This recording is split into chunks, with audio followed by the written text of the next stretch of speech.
everybody. It's Belle and I, and we are sitting outside on our back porch on this beautiful, rainy, balmy evening It's of night. It's night. But I've had a lot of questions as to, are you fundraising? Are you going to Africa this year? What's going on? And the answer to that question is yes, we are. Normally by this time we are already either in the full throes of fundraising, wrapping it up, or we're actually sometimes already on our way. So I just wanted to give you guys just a understanding of what's going on this year, because it's a little different. So we have been approached the last number of years by the mission team there about possibly doing a Christmas trip. They've never had a team do that, and so we had been asked to consider it, and we had considered and considered and considered. There's been many times that we've considered doing a summer trip and a Christmas trip, and it just hasn't quite worked out. And so as we began to sit down and talk through the dates of this year, none of the summer dates worked out, and so we really saw this as, okay, this is when we need to go for Christmas. So our team will actually be going December 20th through the 30th of this year, which means we will be gone for Christmas. We will be there at the hottest time of their year, so that's gonna be a different challenge. But we're also gonna be away from our families for Christmas, which is gonna be different. But we really look forward to what God has in store for this team there for the Christmas season. We never just assume that we're going. We wait and pray, and I think I would probably just die a little bit inside if I ever wasn't asked to go, called to go, but because sometimes the hardest thing is just staying put, but I would absolutely do it if that's what I needed to do. But Belle and I are both, we both know that we're supposed to go again this year, so we are going to be part of that team. People question all the time though, so this will be my 5th trip in a row. This will be Belle's 3rd trip. And we get questions all the time of, why do you keep going? I mean, you've been, you've seen, you've done, I've given to you every year. I actually do get that. I've given to you every year, but why do you keep going back? The simple answer is, we're called to. This is not just something that we're passionate about and something that we just decide, okay, this is going to be what we do all the time. This is something that we're called to do, and so we have to be obedient in that. So I say that unapologetically, but we still need help in order to go, and so that's why we feel it's important to share our story with you guys as often as possible, because even though the root of the story is the same, it changes every year. So anyway, this is about the time when I kind of start sweating a little bit, because I realize how much it's going to take, both financially and prayerfully, to get Belle and I across the pond. So the ocean. Anyway, so yeah. Yeah, a few weeks back, we were, our whole family was going through some difficult times and a few struggles.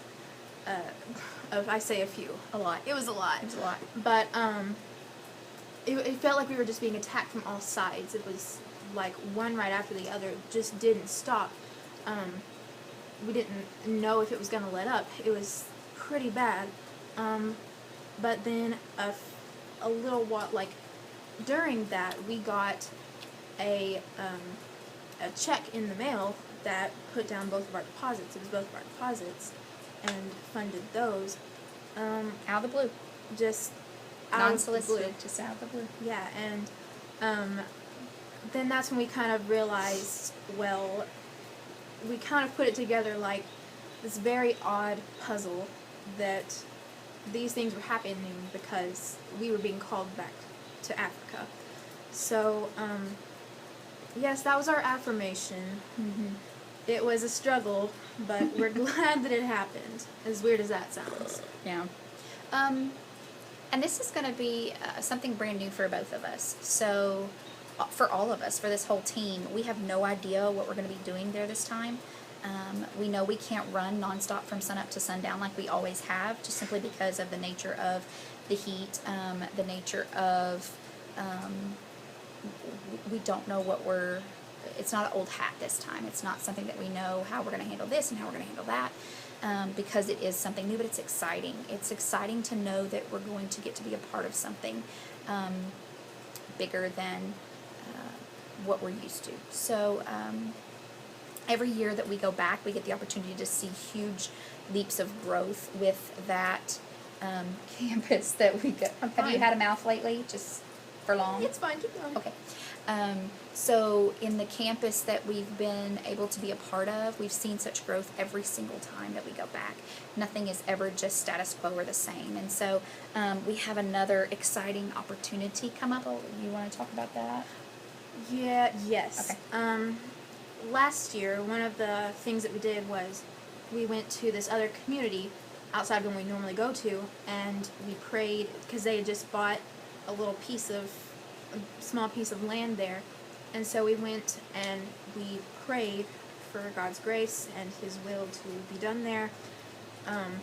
We just prayed for a while as a team, and this year it just so happens that they have this huge, almost circus tent set up there, and they are now holding church services, Really cool. and kids are being fed there, which is very cool to know that was something that we asked the Lord for. It's very cool.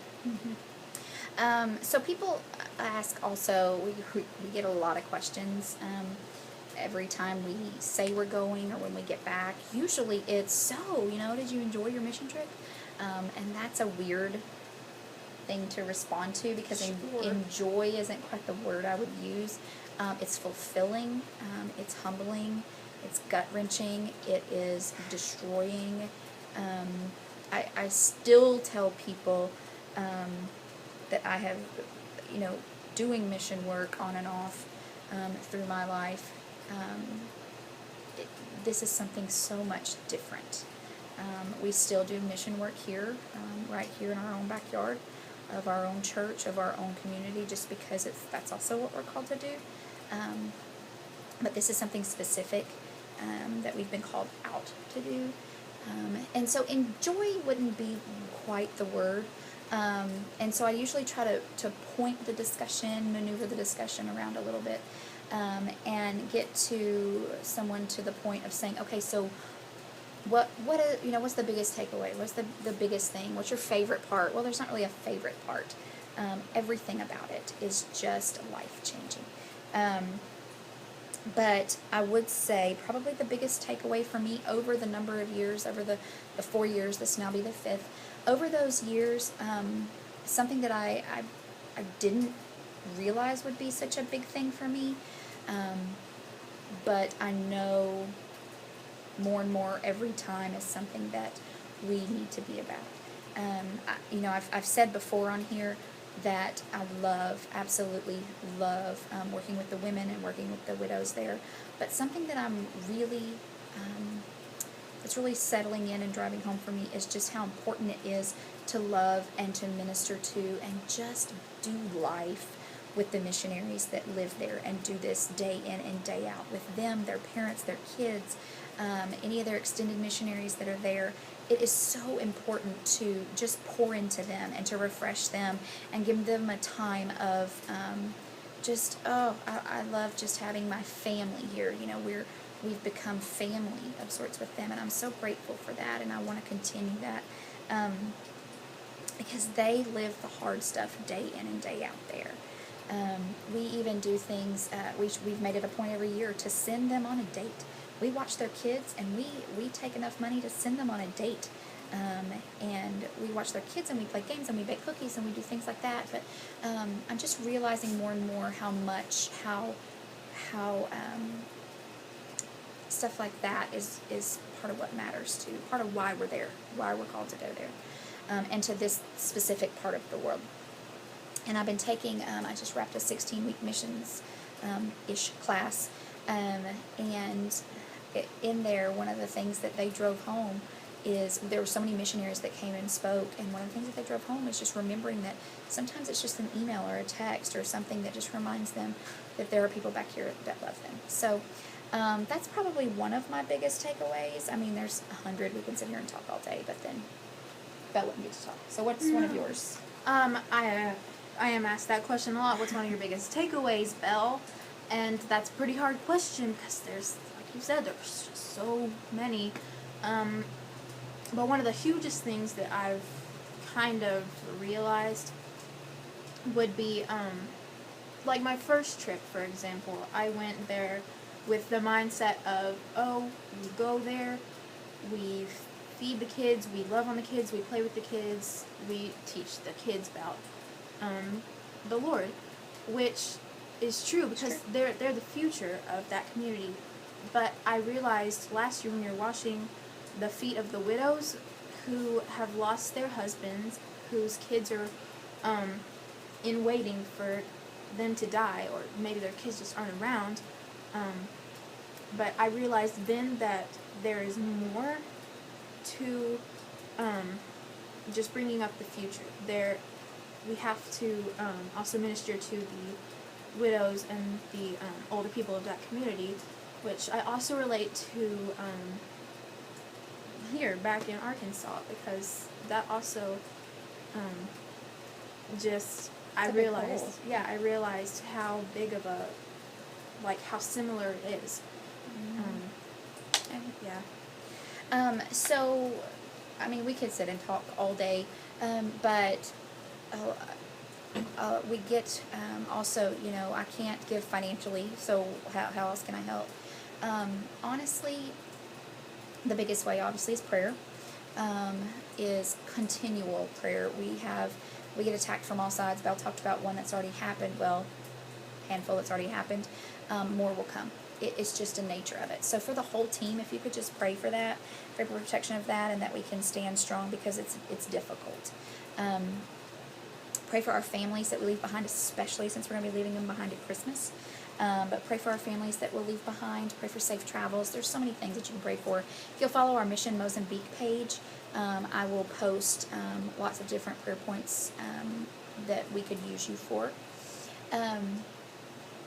But honestly, another really big way is just encouragement.